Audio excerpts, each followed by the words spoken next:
देवर लाया 100 किलो की देवरानी। शाम को मीरा का पूरा परिवार हॉल में बैठा चाय पी रहा था और हल्की फुल्की मस्ती मजाक भी चल रही थी। और दुबली पतली मीरा साड़ी पहने किचन में सबके लिए चने रोस्ट कर रही थी। तभी किचन की खुली खिड़की से तेज हवा का झोंका अंदर आता है और मीरा खिड़की से बाहर झांकती है तो उसे तेज हवा के कारण पेड़ हिलते दिखते हैं।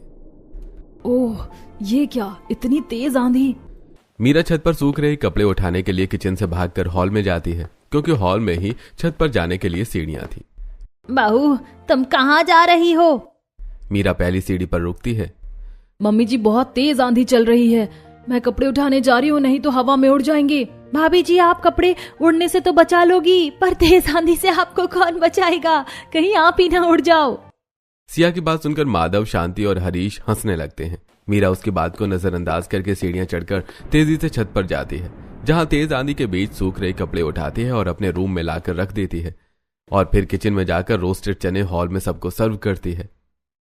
बहू, तुम थोड़ा खाया करो, इतनी दुबली पतली हो, तुम्हें देखकर लगता ही नहीं है कि खाते पीते घर की हो। लोग क्या सोचते होंगे कि बहू को उसके ससुराल वाले खाना नहीं देते। मीरा चुपचाप खड़ी रहती है, लेकिन उसका चेहरा उतर जाता है। अरे पापा, आप भी कैसी बातें करते हो? भाभी का शरीर ही ऐसा है तो उसमें उनकी क्या गलती है? और लोग भाभी को देखकर क्या सोचे क्या नहीं सोचे, ये आप क्यों सोचते हो? आप तो अपने परिवार पर ध्यान दो। दुर्गेश अपनी भाभी मीरा के पास जाता है और आपको तो पता ही है कि भाभी घर वालों का कितना ख्याल रखती हैं, कितना सम्मान करती हैं। आपको उनके नेचर से मतलब होना चाहिए, उनके शरीर से नहीं। अरे तू बड़ी तरफदारी कर रहा है अपनी भाभी की। हाँ, वो कुछ नहीं के बोल रही है और वो बुरा नहीं मान रही है, तो तुझे बुरा क्यों लग रहा है? भाभी कुछ नहीं बोलती तो इसका मतलब ये थोड़े है कि उन्हें बुरा नहीं लगता, और अगर वो नहीं बोलती तो किसी का बोलना तो जरूरी है ना। मीरा दुर्गेश के कंधे पर हाथ रखती है और अरे देवर जी, आप बहस क्यों कर रहे हो? शांत रहो। मीरा वहां से अपने कमरे में चली जाती है और सभी लोग रोस्टेड चने खाने लगते हैं। और फिर अगले दिन गैस वाले भैया जब भरा हुआ गैस सिलेंडर लेकर आते हैं तो मीरा खाली गैस सिलेंडर लेकर घर के बाहर उनके पास जाती है। उनके पड़ोसी विमला, संतोष और रूपा अपने अपने घरों से मीरा को देखते हैं। अरे, ये सिलेंडर तुम उठाओगी क्या? ये सिलेंडर तुमसे ज्यादा वजनी है। मीरा उनकी ओर देखती है। अरे मेरे दुबले पतले शरीर पर मत जाओ, इन पतले हाथों में जान बहुत है। दुर्गेश अपने कमरे से उन सभी की बातें सुन रहा था। वो तुरंत मीरा के पास आता है और तुम लोगों के पास कुछ काम धंधा नहीं है क्या? जब देखो तब आ जाती हो मेरी भाभी का मजाक उड़ाने। दुर्गेश की बात सुनकर वो तीनों अपने अपने घर के अंदर चले जाते हैं। भाभी जी, आप इन लोगों को जवाब क्यों नहीं देती? मीरा सिलेंडर उठाकर अपने कंधे पर रखती है और क्या करना है देवर जी, जवाब देकर जिसे जो बोलना है बोले। उन्हें बोलकर खुशी मिलती है तो मिलने दो, मैं तो उनकी बातों पर ध्यान ही नहीं देती। मीरा सिलेंडर लेकर हॉल तक पहुंचती है। दुर्गेश भी उसके पीछे पीछे जाता है। तभी हॉल में बैठा मीरा का पति माधव उसे देखता है और मेरी एक बात समझ में नहीं आती, तुम तो पतली दुबली हो, तुम तो ना के बराबर खाना खाती हो, तो ये गैस सिलेंडर इतनी जल्दी कैसे खत्म हो जाता है? मीरा कुछ नहीं बोलती, लेकिन जैसे ही दुर्गेश जवाब देने ही वाला होता है मीरा उसे कोहनी मारकर कुछ न बोलने का इशारा करती है और दुर्गेश उसकी बात समझ जाता है। देवर जी, जल्दी से रसोई में गैस सिलेंडर रखवा दो। मीरा और दुर्गेश दोनों सिलेंडर लेकर किचन में चले जाते हैं। मीरा ऐसी ही है, वो किसी की भी बात का जवाब देना जरूरी नहीं समझती। शायद उसकी इसी आदत को सभी लोग उसकी कमजोरी समझ बैठे। उसी के अगले दिन मीरा की नंद सिया की 2 फ्रेंड्स रीना और सलोनी उससे मिलने आती हैं। वो तीनों हॉल में बैठी बातें कर रही होती हैं और मीरा साड़ी पहने ट्रे में रखकर उन्हें पानी देने जाती है। पानी। रीना और सलोनी मीरा को देखती हैं और जोर से हंसती हैं। अरे, ये तो जीती जागती इंसान है, हमें लगा कि ये तो शो पीस रखा हुआ है या लकड़ी को साड़ी लपेट कर खड़ा कर दिया है। अरे तुम भी कैसी बातें कर रही हो, ये मेरी बड़ी भाभी हैं, तुम इनसे मिली नहीं क्या पहले? मैं ही तुझसे पिछले महीने मिली हूँ, तो तेरी भाभी से कैसे मिलूंगी? अच्छा, मैं भूल गई थी। मीरा पानी देकर चुपचाप वहां से अपने कमरे में चली जाती है और हॉल से गुजर रहा दुर्गेश उन सबकी बातें सुन लेता है, लेकिन कुछ नहीं कहता। अपने कमरे में जाकर मीरा देखती है कि उसका पति माधव कहीं बाहर जाने के लिए तैयार हो रहा है। आप आज कहाँ जा रहे हो? बस घूमने जा रहा हूँ। मैं भी चलूं आपके साथ? तुम क्या करोगी मेरे साथ चलकर? अपना शरीर देखा है, दुबली पतली हो। तुम्हें मेरे साथ देखकर लोग हंसते हैं और कैसी कैसी बातें करते हैं। इतना अच्छा लड़का है, न जाने कैसी इतनी दुबली पतली लड़की से शादी कर ली। शादी के लिए जरूरी दहेज लिया होगा या कोई राज की बात होगी। मीरा की आंखें नम हो जाती हैं। माधव मीरा के बिना ही चला जाता है। उदास मीरा बालकनी में जाकर बाइक से उसे जाते हुए देखती है। उसकी आंखों में आंसू थे। तभी वहां दुर्गेश आता है और उसके चेहरे पर उदासी और आंखों में आंसू देखकर, क्या हुआ भाभी, आप परेशान लग रही हो? मीरा कुछ नहीं बोलती, वो आंसू पोंछती है। अच्छा समझ गया, फिर किसी ने बॉडी शेमिंग की। हाँ, मैं दुबली पतली हूँ तो मैं क्या करूँ, मैं किसी और के हिसाब से अपने आप को थोड़ी ना बदलूंगी, मुझे इसी में अच्छा लगता है। भाभी आप बिल्कुल सही कह रही हो, लेकिन अब इन्हें कैसे समझाया जाए कि लोग गलत कर रहे हैं। किसी को उसके शरीर की वजह से जज नहीं करना चाहिए। अगर उनके साथ ऐसा हो तो उन्हें कैसा लगेगा। छोड़िए ना देवर जी, अब तो मुझे आदत हो गई है। बस तुम्हारे भैया मेरा मजाक उड़ाते हैं तो इसी बात का मुझे थोड़ा बुरा लगता है। लेकिन तुम हो ना मेरे छोटे भाई जैसे, ससुराल में मेरा ख्याल रखने के लिए। हाँ भाभी, मैं हूं ना आपके लिए। आप भी तो मेरी माँ जैसी हो, तो आपका ख्याल रखूंगा ही, और इस बात का भी ख्याल रखूंगा कि आपको कोई तकलीफ और दुख ना पहुंचा सके। मीरा के ससुराल में सिर्फ उसका देवर दुर्गेश ही था जो उसे समझता था, इसलिए मीरा उसके सामने सहज महसूस करती थी। दुर्गेश को समझाने पर मीरा के उदास चेहरे पर मुस्कान आ जाती है और फिर देवर जी, अब मैं खाना बना लूं? मीरा वहां से किचन में चली जाती है। मैं ऐसा क्या करूं जिससे मेरे घर वालों को समझ आए कि लोगों को उसके शरीर की बनावट से नहीं बल्कि उसके स्वभाव और उसके मन से परखना चाहिए, और मेरी भाभी को इन लोगों का तिरस्कार न सहना पड़े। सोचता हुआ दुर्गेश भी अपने कमरे में चला जाता है। वो दिन तो जैसे तैसे गुजर जाता है और फिर अगली सुबह पूरा परिवार हॉल में बैठा चाय पीते हुए नाश्ता कर रहा था। शांति मीरा की तरफ देखती है और बड़ी बहू ऐसी है, दुबली पतली हड्डी और बताशा। मैं अपने छोटे बेटे की शादी ऐसी लड़की से करूंगी जो फिट और हेल्दी हो, जिसे देख कर लगे कि वो खाते पीते घर की है। मैं ऐसी डेढ़ पसली लड़की से अपने बेटे की शादी नहीं करूंगी। तभी दुर्गेश के फोन पर किसी का मैसेज आता है। दुर्गेश मैसेज देखता है जिससे उसके चेहरे पर एक गहरी मुस्कान आती है। मैं अभी आता हूं। दुर्गेश नाश्ता छोड़कर वहां से चला जाता है। अरे इसे क्या हुआ? सुबह का गया हरीश शाम को ही घर वापस लौटता है, वो भी 100 किलो की अनन्या के साथ। उन दोनों के गले में वरमाला है। अनन्या की मांग में सिंदूर, गले में मंगलसूत्र और हाथों में लाल चूड़ियां हैं। अनन्या के साथ दहलीज पर खड़ा दुर्गेश। अरे कोई है इस घर में हमारा स्वागत करने के लिए, देखो तो कौन आया है। दुर्गेश की तेज आवाज सुनकर पूरा घर उन दोनों के सामने आकर खड़ा हो जाता है। वो सभी दुर्गेश अनन्या को एक साथ देखकर हैरान रह जाते हैं। ये कौन है? इतना हैरान क्यों हो रही हो मम्मी? ये तुम्हारी बहू है। और भाभी देखो, तुम्हारी देवरानी ले आया मैं। सभी घर वालों की तरह ही मीरा को भी अपनी आंखों पर विश्वास नहीं हो रहा था। उसकी आंखें खुली की खुली रह जाती हैं।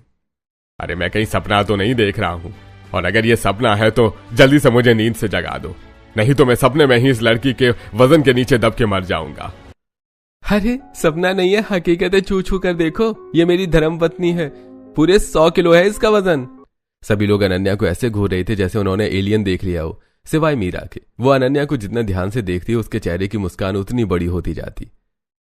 अरे भाभी आप क्या देख रही हो, प्रवेश की तैयारियां करो। मीरा भागकर रसोई में जाती है और कलश लाकर दहलीज पर रखती है। अनन्या कलश गिराकर गृह प्रवेश करती है। अभी भी सब अनन्या को घूर कर देख रहे हैं। अरे मेरी पत्नी को नजर मत लगा देना तुम सब। अनन्या चलो मेरे साथ अपने कमरे में। दुर्गेश अनन्या का हाथ पकड़कर उसे अपने कमरे में ले जाता है। थोड़ी देर बाद मीरा भी उनके कमरे में आती है। अनन्या बिस्तर पर बैठी थी और आईने के सामने खड़ा दुर्गेश वरमाला निकाल रहा था। देवर जी, मुझे आपसे ये उम्मीद नहीं थी। आपने शादी कर ली, मुझे बताया भी नहीं। अरे भाभी शांत हो जाओ और मेरी पूरी बात सुन लो। दुर्गेश मीरा के पास आता है और उसके कान में कुछ खुसर फुसर करता है। दुर्गेश की पूरी बात सुनकर मीरा को हंसी आ जाती है। अच्छा तो ये बात है, तुम भी देवर जी बड़े शरारती हो, लेकिन कुछ भी कहो मेरी देवरानी है बड़ी सुंदर। अरे भाभी देवरानी नहीं, 100 किलो की देवरानी। हाँ वही। चलो ठीक है, अब तुम आराम करो, मैं डिनर की तैयारी करती हूँ। मीरा कमरे से बाहर निकलकर किचन में जाती है और बाकी के दिन के मुकाबले ज्यादा सब्जी चावल बनाकर रोटियां सेक रही होती है। तभी उसकी सास शांति किचन में आती है और रोटियों का ढेर देखकर, बहू इतना सारा खाना क्यों बना रही हो? अरे मम्मी जी, आपको शिकायत थी ना कि मैं दुबली पतली हूँ और कम खाती हूँ, तो देखिए देवर जी 100 किलो की देवरानी ले आए, तो इतना सारा खाना उसी के लिए है। शांति अपना माथा पीट लेती है। मेरे तो करम ही फूट गए जो मेरे बेटे ने 100 किलो की बहू लाकर मेरे सिर पर रख दी है। शांति बुदबुदाती हुई किचन से डाइनिंग हॉल में चली जाती है, जहां दुर्गेश और अनन्या के अलावा सभी लोग बैठे हुए हैं। कुछ देर में मीरा सब लोगों को खाना सर्व करती है। मैं देवर जी और देवरानी जी को बुला कर लाती हूँ। मीरा जैसे ही पलटती है तभी दुर्गेश और अनन्या वहां आ जाते हैं। डाइनिंग टेबल पर रखे खाने को देखकर अनन्या बहुत ज्यादा एक्साइटेड हो जाती है। अरे जेठानी जी, आपने खाना बना लिया? अच्छा किया, मुझे तो बहुत भूख लगी थी। अनन्या बिना किसी को देखे खाने पर टूट पड़ती है। अरे थोड़ा आराम से खाओ, ये खाना सिर्फ तुम्हारे लिए नहीं है, हमारे लिए भी है। अरे सासू माँ, मुझे इतनी भूख लगी है ना कि मैं तो इसका 10 गुना खाना और खा जाऊंगी। अरे बहू थोड़ा आराम से, तुम सारा खाना खाओगी तो हम क्या खाएंगे? पापा जी और बन जाएगा। अरे देवरानी जी आराम से खाओ, नहीं तो गले में अटक जाएगा। अनन्या फटाफट सारा खाना खत्म कर देती है और सब देखते रह जाते हैं। मैं थोड़ा वॉक करके आती हूँ, तब तक आप खाना बनाकर रखना जेठानी जी।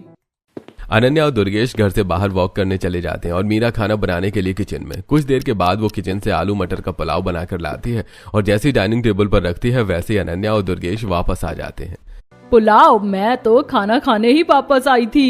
अनन्या फटाफट पुलाव भी चट कर जाती है। अब जाकर भूख शांत हुई, अब मुझे नींद आ रही है। अनन्या और दुर्गेश अपने कमरे की तरफ जाने लगते हैं। तभी दुर्गेश मीरा की तरफ देखता है और कान पकड़कर सॉरी बोलता है। बदमाश कहीं का, एक बार फिर से सारा खाना खा गई, अब हम क्या खाएंगे? आप चिंता मत करिए, मैं फिर से कुछ बना देती हूँ। अब तुम रहने दो, हम बाहर ही जाकर कुछ खा लेंगे, अब तो भूख कंट्रोल ही नहीं हो रही है। माधव मीरा के अलावा सभी लोगों को लेकर वहां से चला जाता है। मीरा झूठे बर्तन ले जाकर किचन के सिंक में रखती है और फिर दुर्गेश के कमरे में जाती है जहां दोनों बेड पर बैठे हुए थे। दुर्गेश फटाक से वेजिटेबल रोल उसकी तरफ बढ़ाता है। लो भाभी जी, मैं आपके लिए वेजिटेबल रोल लाया हूँ। मीरा वेजिटेबल रोल लेती है और देवर जी, आप बिना बात क्यों परेशान कर रहे हो घर वालों को? अभी क्या हुआ है? अभी तो आप देखो आगे आगे क्या होता है। अनन्या रोल की तरफ देखती है और वैसे अभी मेरा पेट भरा नहीं है, जल्दी से खा लो, नहीं तो मैं लेकर खा लूंगी। देवरानी जी, मैं थोड़ी दूंगी तुमको ये, मुझे बहुत भूख लगी है। मीरा फटाफट वेजिटेबल रोल खाती है और फिर अपने कमरे में चली जाती है। फिर अगले दिन सुबह पूरा परिवार हॉल में बैठा मीरा के बनाए आलू के पराठे खा रहा होता है। तभी वहां दुर्गेश के साथ अनन्या आती है। उसे देखते ही सब लोग पराठे छुपा लेते हैं। आप लोग मुझे देखकर पराठे छुपा क्यों रहे हो? इतना बड़ा परिवार एक बहू को खाना नहीं खिला सकता?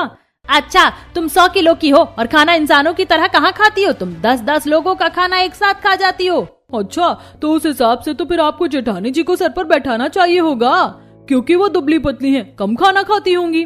कहाँ देवरानी जी, मैं दुबली पतली हूँ, तभी तो ये लोग मेरा मजाक उड़ाते हैं कि मैं दुबली पतली हूँ, हवा में उड़ जाऊंगी, खाना नहीं खाती। अच्छा, खाना खाओ तो दिक्कत, खाना ना खाओ तो भी दिक्कत। अजीब है घर वाले। बहुत हुई बातें, आप सब पराठे मेरे साथ शेयर करो, मुझे बहुत भूख लगी है। अनन्या तेजी से उन लोगों से पराठे लेकर खा लेती है। नाश्ता करने के बाद अनन्या मीरा के साथ घर की साफ सफाई करने लगती है। झाड़ू लगाते हुए जब वो दोनों घर के बाहर जाती हैं तो मोहल्ले वाले उन्हें देखते हैं और आपस में कानाफूसी करने लगते हैं। मीरा की देवरानी को देखकर अंदाजा लगाओ ये कितने किलो की होगी। अरे मुझे लगता है पूरे 150 किलो की है। इसके लिए तो शांति जी को कुछ दिनों बाद घर का दरवाजा ही तोड़ना पड़ जाएगा। अरे कितना अजीब परिवार है। एक बहू तो बिल्कुल माचिस की तीली जैसी दुबली पतली है और एक बहू तो बिल्कुल हाथी लग रही है। मैं तुम्हारा खाती हूँ या तुम्हारे बाप का? अरे ये तो बदतमीज भी है। हाँ बदतमीज हूँ, आओ मेरे पास तो तुम्हें ये भी पता चल जाएगा कि मैं और क्या हूँ। अरे शांत हो जाओ देवरानी जी। अरे ऐसे कैसे शांत हो जाऊं? ऐसे लोगों को ऐसे ही जवाब देना चाहिए, एक बार जवाब मिल जाएगा तो दोबारा बोलेंगे नहीं। हाँ हाँ ठीक है, अभी तो शांत हो जाओ और अपने काम पर ध्यान दो, नहीं तो लोग कहेंगे कि देवर लाया 100 किलो की देवरानी जो अपनी जेठानी की भी नहीं सुनती। अनन्या शांत हो जाती है और दोनों साफ सफाई जारी रखती हैं। साफ सफाई करके वो दोनों हॉल में जाती हैं जहां सोफे पर बैठी सिया अपनी फ्रेंड से चैटिंग कर रही थी। ननद जी, अब मैं अकेले खाना बनाकर थक जाती हूँ, आप मेरी हेल्प करवा दिया करो ना। सिया फोन जेब में रखती है और हाँ, अब खाना खाना है तो हेल्प तो करवानी ही पड़ेगी, नहीं तो आपका बनाया खाना तो अकेली छोटी भाभी खा जाती हैं। जिस सिया ने कभी मीरा की हेल्प नहीं करवाई थी, अब वो खाना बनाने में उसकी हेल्प करवाने के लिए मान गई थी, जिसकी वजह मीरा की 100 किलो की देवरानी थी। कुछ दिन बीत जाने के बाद परिवार का माहौल नॉर्मल होने लगता है। एक दिन पूरा परिवार हॉल में बैठा हंसी ठिठोली कर रहा था। चलो ठीक है, हमने मान लिया कि तुम्हारी शादी अचानक हुई थी, लेकिन तुम दोनों मिले कैसे थे और मेरे बेटे ने तुम्हें पसंद कैसे कर लिया? आपका बेटा मुझसे मिला, हक 4 हुई, फिर प्यार हुआ और फिर शादी। बस ऐसे ही? हाँ, लव एट फर्स्ट साइट हुआ था दोनों को। आपकी बातों में वजन नहीं है भाभी जी। बहू की बातों में वजन नहीं तो क्या हुआ, बहू तो काफी वजनी है। ये बात भी सही है मम्मी, मैं तो सोच रही हूँ कि भाभी जब अपने मायके में थी तो इनके माँ बाप कैसे हैंडल करते होंगे इनको। अरे मुझे तो लगता है कि 100 किलो वजनी बहू के माँ बाप ने ही बहू से परेशान होकर बहू को मेरे बेटे के गले बांध दिया है। मुझे लगता है कि बहू के माँ बाप ने मेरे बेटे को पैसे देकर खरीद लिया होगा, इसीलिए तो अचानक तुम्हें बहू बना के ले आया। जब तक अनन्या सुनती रही, हंसी के ठाके गूंजते रहे। जुबान संभाल कर, मेरे और मेरे माँ पापा के बारे में कुछ भी उल्टा सीधा बोलने से पहले 10 बार सोच लेना, नहीं तो मुझसे बुरा कोई नहीं होगा। अरे शांत हो जाओ देवरानी जी। अरे ऐसे कैसे शांत हो जाओ? मेरे परिवार वालों के बारे में इतना उल्टा सीधा बोल रहे हैं ये लोग। इनको लगता है कि मैं मोटी हूं तो अपने परिवार वालों के लिए बोझ थी। ये मोटापा मेरे परिवार वालों के लिए बोझ नहीं है, क्योंकि उन्होंने मुझे मेरे मोटापे से नहीं बल्कि मेरे गुण और स्वभाव से मुझे जज किया है हमेशा। अनन्या की बात सुनकर सबकी नजरें नीचे झुक जाती हैं। खुद को देखो, खुद कैसे हो। मैं तो नहीं बोलती ननद से कि तुम थोड़ी और गोरी हो जाओ, या सास की आप और सुंदर हो जाओ, या ससुर जी से कि आप और लंबे हो जाओ। जो जैसा है मैं उनका वैसे ही सम्मान करती हूँ। दुर्गेश अनन्या का हाथ पकड़ लेता है। शांत हो जाओ, शांत हो जाओ। मीरा भागकर रसोई में जाती है और एक गिलास ठंडा पानी लाकर अनन्या को देती है।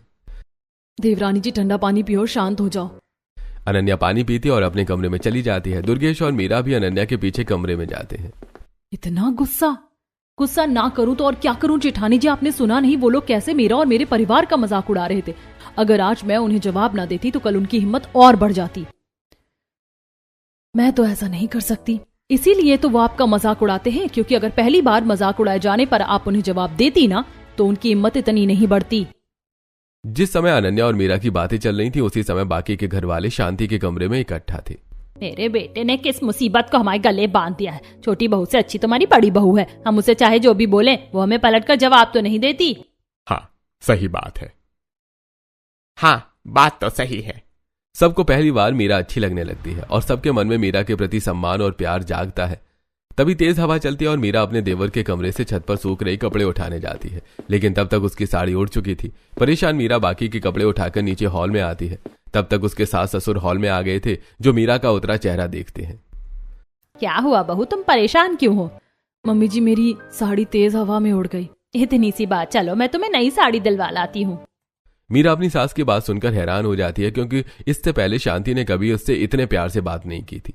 वो कुछ बोल पाती इससे पहले ही उसकी देवरानी वहां आती है और शांति की बात सुनकर, सिर्फ जेठानी जी को शॉपिंग कराने ले जाओगी मम्मी जी, या मुझे भी? तुम भी चलो। शांति उन्हें मार्केट की बहुत बड़ी कपड़ों की दुकान में ले जाती है। भैया मेरी दोनों बहुओं को उनकी मनपसंद साड़ियां दिखा दो। दुकानदार अनन्या को ध्यान से देखता है। माँ जी आपकी मोटी बहू के नाप की साड़ियाँ तो हमारी दुकान पर नहीं है। कहाँ ले आई इसे मैं अपनी बेइज्जती करवाने के लिए। मीरा बहू तुम अपने लिए साड़ियां पसंद करो और अनन्या बहू तब तक तुम बैठो, फिर दूसरी दुकान चलते हैं। मीरा साड़ियां पसंद करने लगती है और अनन्या जैसी बेंच पर बैठती है, बेंच चरमराकर टूट जाती है। अरे मेरा कितना नुकसान बड़ा कर दिया, इसकी भरपाई कौन करेगा? अरे मेरी सासू माँ है ना, वो करेंगी। मैं नहीं करने वाली। बहू आपकी ही है ना, तो मेरे नुकसान की भरपाई भी आपको ही करनी पड़ेगी।